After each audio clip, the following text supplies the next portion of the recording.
Welcome back to Neon Genesis Evangelion, but reviewed by a guy who's actually read Genesis.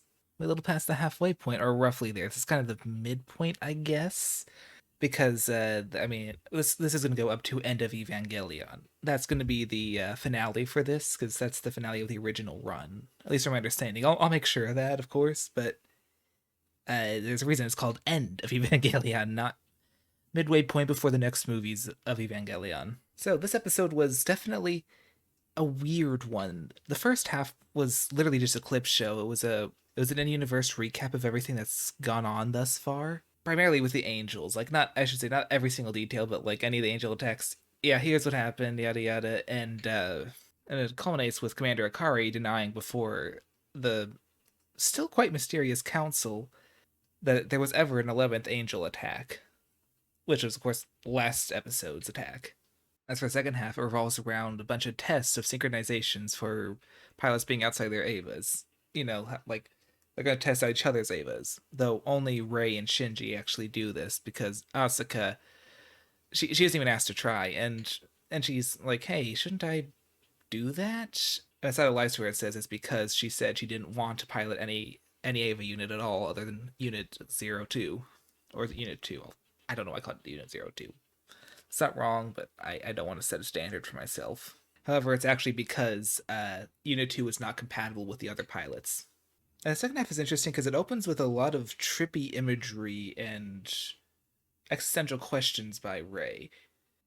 One of the most interesting ones is that she comments that she doesn't like red, that she associates it with blood, which is interesting because Rei's eyes are red. Perhaps there's some sort of self-hatred thing going on there. They're still putting quite a bit of an emphasis on the fact that she's a bit of an enigma to those around her. I'm sure that's not going anywhere. The girl does fine in Unit 1. The only real comment she actually makes is smells like Shinji. Her synchronization rates are fine. It goes pretty much as well as it can. And we move on to Shinji in Unit 0. He seems to be doing okay. Also comments that it smells like Rei in there. And for a little bit, Asuka starts chastising him before Misato shoots it down. And Asuka's like, why does everyone coddle Shinji? Which that perspective could explain a lot of her hostility towards the guy. During this test, the doctor lady tells one of her workers to go ahead and tells one of her workers, who very much so admires her, to initiate something called the dummy system. And the worker has a bit of concerns about the ethics and safety of that, but the doctor lady warns her not to be too principled. Which is interesting, seeing as she was last episode's hero, and here she's kind of this episode's villain. But she does it, and Shinji suddenly starts getting flooded with thoughts and images of Rei, and the Unit Zero goes berserk and attacks. It is eventually shut down, but it gets pretty close to killing quite a few people in the control booth or whatever it's called. Misato thinks that it was going after Rei, but the doctor lady is certain it was actually after her. What was interesting was during the entire attack, Rei doesn't move. She just stands perfectly still watching. Not sure if she doesn't have a self-preservation. Perhaps that is that self-hatred. Perhaps she doesn't know to do that. She seems uncertain in a lot of situations. Maybe that's it. She didn't look scared. Now that we cut a little ways further into the episode, and Shinji's woken up. He has no memories of the incident. And we cut over to Asuka for one of her rare moments truly alone.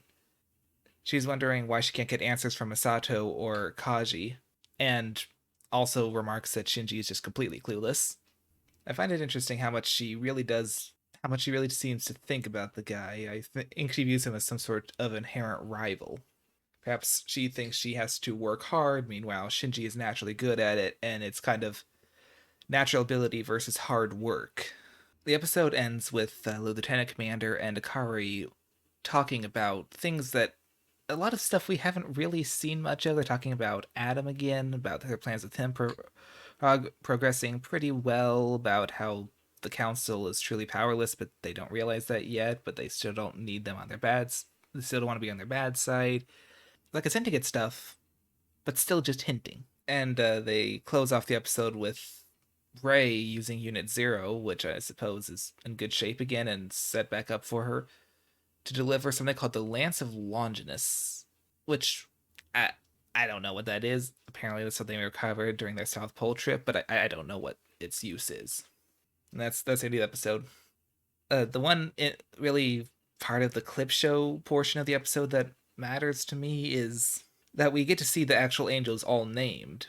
And they're all different names of angels, like actual angel names throughout history. Literal, perhaps they're just named for them, or maybe they are literally meant to be those angels. They've very much so established that yes, there is that religious connection, but they haven't confirmed it to that degree, I suppose. But lack of care for ethics and general willingness of deception reminds me a bit of Jacob's experience with his uncle Laban, who, for those of you who don't know, Jacob fled his house after stealing Esau's birthright, fearing that his brother would kill him, and spent 7 years in service of his uncle Laban, trying to earn Rachel, his cousin's hand in marriage. Go ahead and make the Alabama jokes, I don't care. However, Rachel was not his firstborn, and he didn't want to break the tradition of the firstborn being the first to marry. So he tricked Jacob on his wedding day and had them perform their vows before unveiling that was actually Rachel's older sister, Leah. And then he's like, okay, Jacob, you want to marry Rachel? Sure. Work another 7 years. So the lies and lack of ethics and force of, and not necessarily slavery, but how shall I put it? As close to unwilling labor as you can technically get. Some in a position of authority, an uncle forcing his nephew to work much for years just to gain something he was supposed to already have, and Dr. Lady forcing her worker, who does admire her enough to call her senpai, forcing her to initiate a program that she doesn't believe in. Something that she worries, I think, will hurt Shinji. They don't explain why she's concerned, we just kind of see it. And I suppose that brings me to really my last point for the episode, which is that this is noticeable disharmony. Like I was saying about this theme of uniting, this is the opposite here. Disharmony between the pilot and his Ava, disharmony between our perspective of Rei as calm versus something deeper that's going on in her, the disharmony of Asuka still chastising Shinji for no other reason than she seems to have some sort of inferiority complex, the disagreement between Dr. Lady and her worker, between Misato's perspective on what the Ava unit was attacking versus what Dr. Lady's interpretation of that was. I like the idea that maybe like they've built all this up, so we've got to see, how far they've come, only to see everything crumble.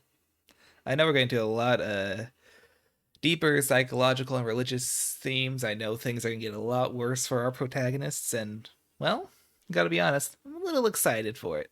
The masochist in me coming out, I suppose. However, to see that, I'll have to watch the next episode. So, I'll see you next week. Please be sure, if you want to catch that, to go ahead and subscribe or follow whatever equivalent you have on whatever platform you're using.